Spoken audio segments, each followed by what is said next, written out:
While New Harmony's McClure loathed rote recitation and advocated the Pestalozzian method of learning by doing, Lincoln, who had no shortage of doing, was learning by language, by speaking, by hearing, by reading aloud, by memorization, aphorisms, axioms, epigrams, maxims, mottos, precepts, proverbs, fundamental truths, wise philosophy, lessons in good living and right thinking, and most of all, clear, concise writing and speech, inspired by the world's greatest literary artists, philosophers, statesmen, and historians.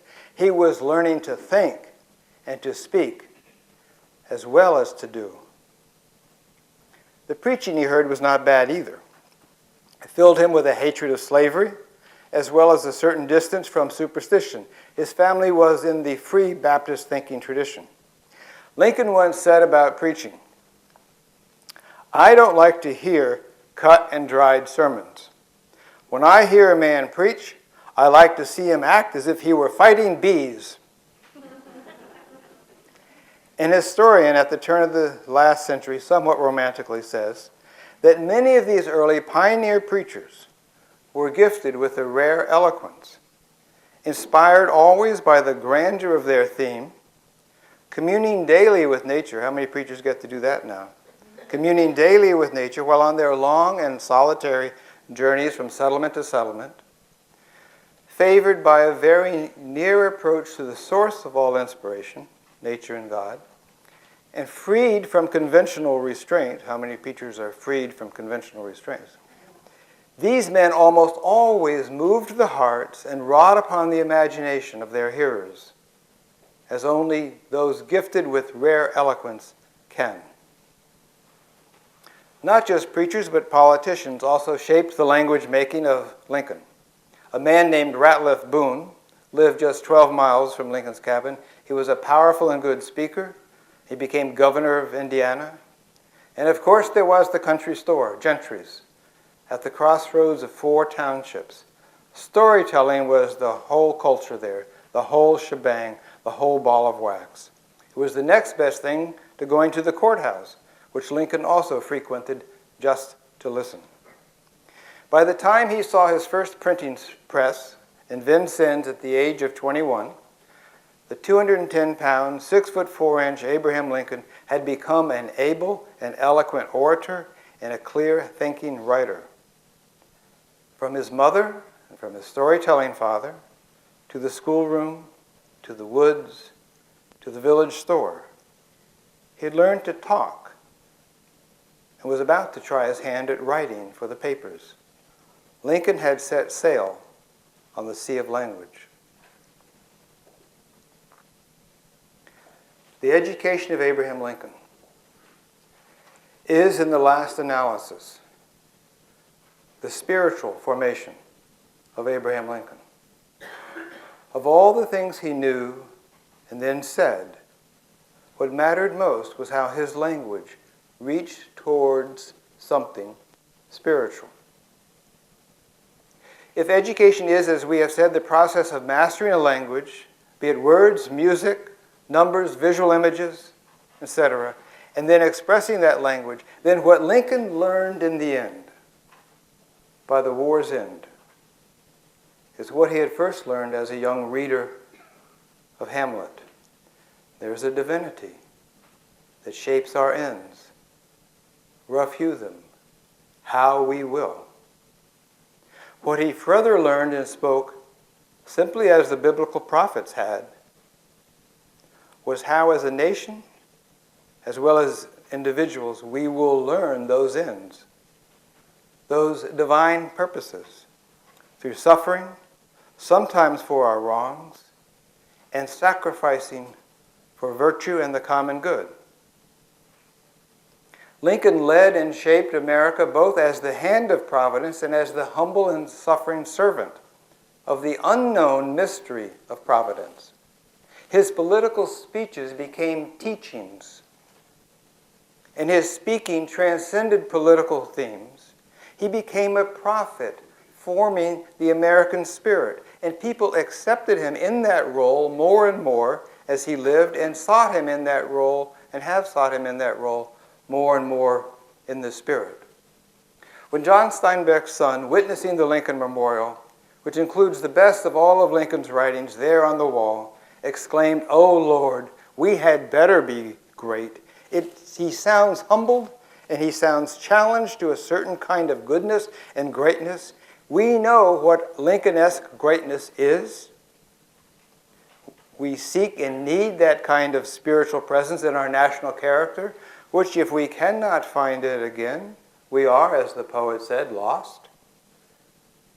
Now, the common meeting point between our definition of education and a definition of someone who is spiritual is language.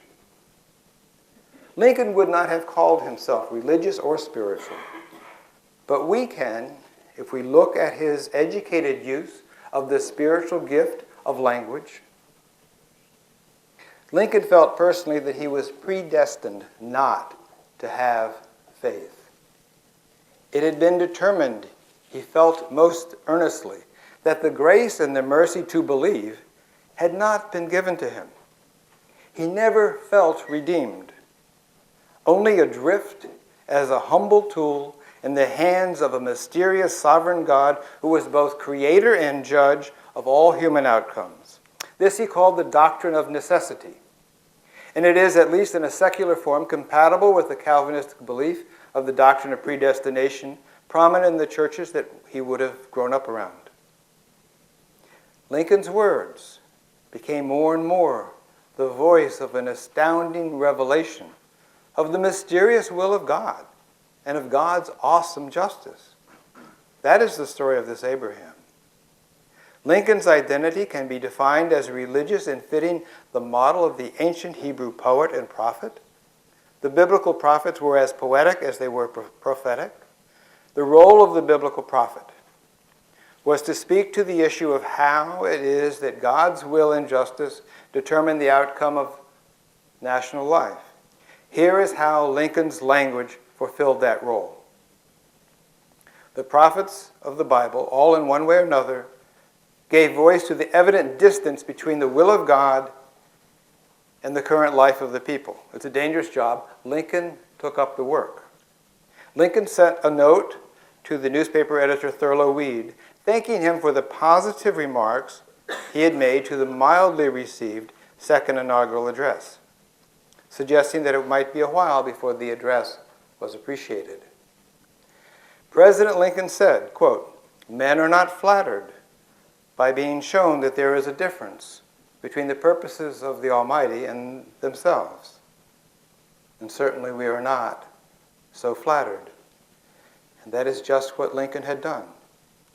In trying to stave off the Civil War 5 years earlier, Lincoln had used the New Testament metaphor, not very accurately, that a house divided against itself shall not stand. But now as the war is ending, and the chaotic, overwhelming task of reunion and reconstruction was upon them all, Lincoln in effect says, God had declared a plague on both our houses. Neither the radical abolitionists of the North nor the fire-eating secessionists of the South had cornered the will of God. Now, to a biblical prophet, we might attribute divine revelation. We cannot, in any traditional way, do so with Lincoln. In short, how did he know? Who told him? He often twitted clergy who came to him during the war, telling him just what God wanted him to do.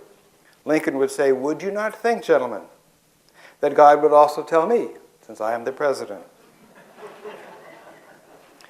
Lincoln was a rational Enlightenment thinker at heart.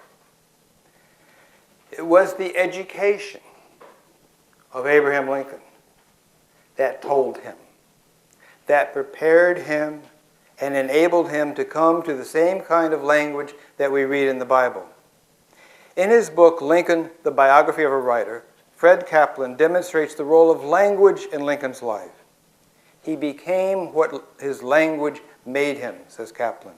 Lincoln was a language-made man, not a self-made man. Certainly his journey was one of self-willed literacy, but it was literacy that was his making. Kaplan also says Lincoln was born into a national culture in which language was the most widely used key to individual growth and achievement.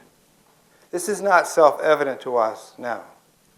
But then it was only through mastering language that a person could acquire position or influence or ideas or wealth.